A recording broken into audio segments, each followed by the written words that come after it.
በአጋጣሚ ብቅ ያልኩት ያው እስኪ አንድ ሁለት ሶስት ነገሮችን ላንሳ ብዬ ነው። የመጀመሪያው ያው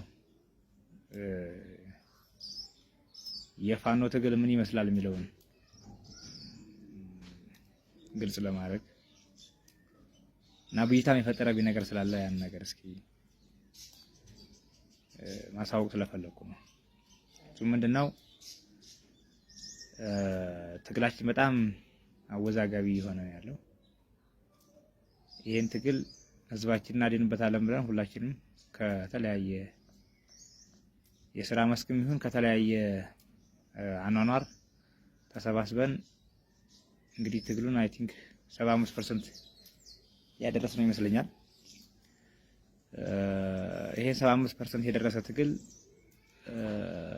በቁጡና በስነ ስርዓቱ እየመራ ነው አይመስለኝም። ምናልባት ይሄ ቃል ለጠላት ሊያስደስት ይችላል። ነገር ግን በውስጥ ለውስጥ ከመስራት ይልቅ ወጥተን መናገር ስላለብን ጭምር መስተካከልም ስላለበት ምንድነው መጠላለፎች አሉ። የድርጅት ብልጫ ላይ መውሰድ መጠላለፎች አሉ። ይሄ መጠላለፍ እውነት የግለሰቦች ኮምፒቲሽን ካልሆነ በስተቀር ለህዝባችን ስንል የምናደርገው ወይም ደግሞ የትግል አይዲዮሎጂ ሆኖ አይመስለኝም። ስለዚህ እስከ መቼ ነው የአማራ ህዝብ ለግለሰቦች ክብር ለግለሰቦች ስልጣን ሲባል ታጋይ እርስ በርስ ይስተካከለ ታጋይ እርስ በርስ እየተገዳደለ የሚኖርበት የሚቀጥልበት እስከ መቼ ነው? ይሄ አንድ ጥያቄ ነው። እንደው ማለት ሁሉም ማህበረሰብ ይመለከታል ብዬ ስለማስብ ማለት ነው።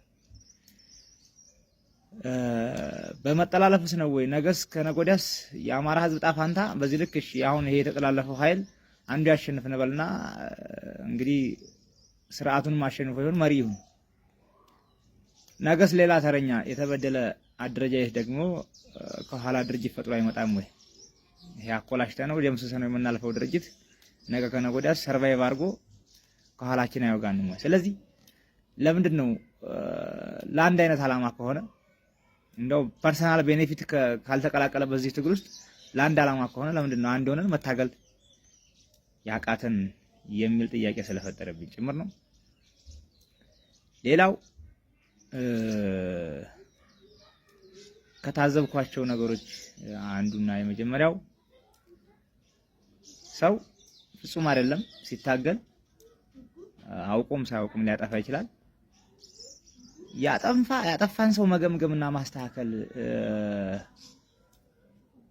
ነው እንጂ ድርጅት ሊያስቀጥል የሚችለው ያጠፋ ሰው ላይ ደቦ በመፍጠር ተሸማቆ ከትግል እንዲያገል ማድረግ ነው ወይ እውነት የአማራን ትግል ሊያሻግር የሚችለው? እኔ የታዘብኳቸው ነገሮች ስላሉ ነው። ሌላው ጦር አዝምቶ በመደምሰስ ነው ወይ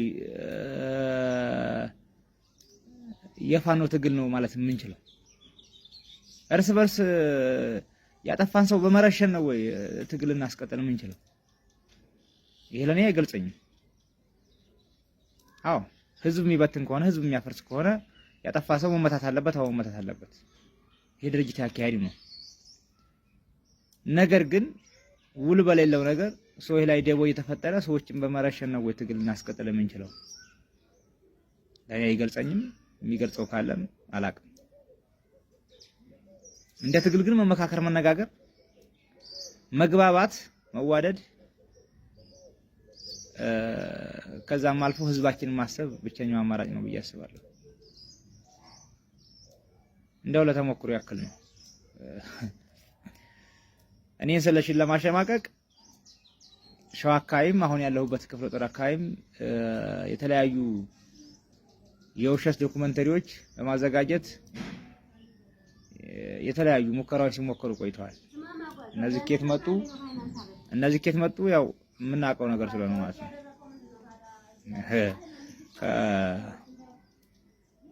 ከተለያየ አካባቢ ስልኮች የተደወሉ ሰራዊት ጋር ጣልቃ መግባት፣ ሴራ ማሳመጽ ምናምን እርስ በርስ እንዲመታታ ማድረግ ምናምን ሙከራዎች ሲሞከሩ ነበር። እነዛ ነገሮች በብልሃት በጥበብ ለማክሸፍ ሞክረናል። አሁንም እያከሸፍን ያለ ነው። ነገር ግን አንድ መያያዝ ያለበት ነገር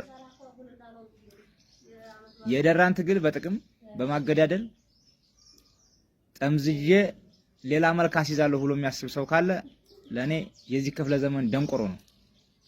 ሊሆን አይችልም። ሊሆን ስለማይችል ማለት ነው። ሊሆን አይችልም። ምክንያቱም ይሄ ትግል የልጅነት እድሜያችንን ያጣንበት ነው።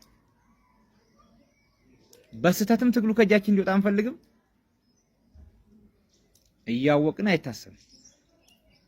እያወቅን አይታሰብም።